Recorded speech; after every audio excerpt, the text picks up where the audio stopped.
Item ಯಾವುದೇ ಇರಲಿ try ಮಾಡಿ ಆಚಿ ಚಿಕನ್ ಮಸಾಲಾ.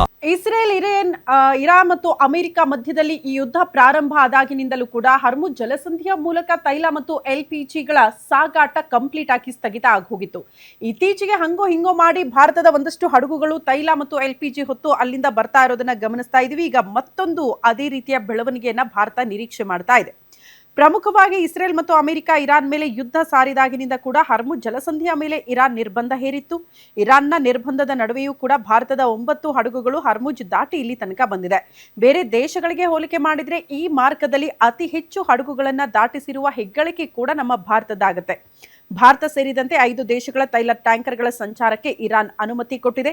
ಇಂದು ಹಡಗು 20,000 ಟನ್ LPG ಗ್ಯಾಸ್ ಹೊತ್ತ ಗ್ರೀನ್ ಸಾನ್ವಿ ನೌಕೆ ಮುಂಬೈ ಬಂದರಿಗೆ ಆಗಮಿಸಲಿದೆ. ಇಲ್ಲಿ ತನಕ ಶಿವಾಲಿಕ್, ನಂದಾದೇವಿ, ಫೈನ್ ಗ್ಯಾಸ್, ಜಗವಸಂತ್ ಸೇರಿ ಹಲವಾರು ಹಡಗುಗಳು ಭಾರತಕ್ಕೆ ಬಂದಿದ್ದು ಇವತ್ತು ಗ್ರೀನ್ ಸಾನ್ವಿ ಹಡಗು ಕೂಡ ಬರಲಿದೆ.